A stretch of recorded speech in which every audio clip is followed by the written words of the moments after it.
അണ്ണാ സുരേഷ് അവിടെ നിൽക്കുന്നുണ്ട്. അവനെ നിനക്കെന്നാ കുഴപ്പം? സുരേഷ് എന്ന് പറഞ്ഞാൽ അവൻ എന്നെ വൃത്തിയായിട്ട് വർത്താനം പറയും. പിന്നെ എന്നെ ചീത്ത വിളിച്ചോ? അല്ലെന്ന് അവൻ എന്നെ കാണുമ്പോഴൊക്കെ പറയും വാടാ പണിക്ക് പോവാം, വാടാ പണിക്ക് പോവാം.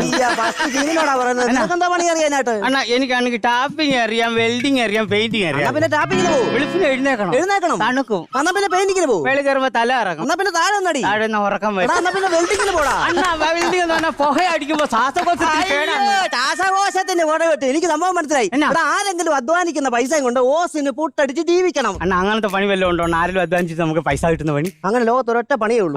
പബ്ലിക് ഹൗസിന്റെ ഫ്രണ്ട് മേശയും കസേര ഇട്ടിരുന്നാ മതി. ആരെങ്കിലും വരും, അകത്ത് കയറും, അധ്വാനിക്കും, നിനക്ക് പൈസ തരും. അതെന്റെ ടാറ്റസിന്. അയ്യോ, ടാറ്റസിന് പറ്റാൻ അംബാനി അല്ലയോ ഇത്? എന്നാ നിന്നെ എത്ര പെമ്പിള്ളാരെ ഞാൻ കൊണ്ട് കാണിച്ചതാ. കണ്ടുപിടിച്ചോ, ഇത് കണ്ടുപിടിച്ചോ, ഇത് കണ്ടുപിടിച്ചോ. ഇതിനെയൊക്കെ കണ്ടുപിടിക്കാൻ ഞാനോ? അതല്ലെന്ന്. എടാ, ഈ പെമ്പിള്ളാരെയൊക്കെ നിന്നെ കൊണ്ട് കാണിച്ചതല്ലോ. നിനക്ക് അതിനെ ഒന്നും ഇഷ്ടപ്പെട്ടില്ലെന്നാ പറഞ്ഞത്. അണ്ണാ ഒരിടത്തിനെ പിടിക്കാന്നുള്ള ഇന്ന് കാണുന്നതിനെ ഞാൻ കയറി പിടിച്ചോളാം. അയ്യോ, ചെബുക്കല്ലേ അറിഞ്ഞു പറയാം. അതല്ലേ ഞാൻ പറഞ്ഞു, നിനക്കൊന്നും ഇഷ്ടപ്പെട്ടില്ലെന്നാ പറഞ്ഞത്.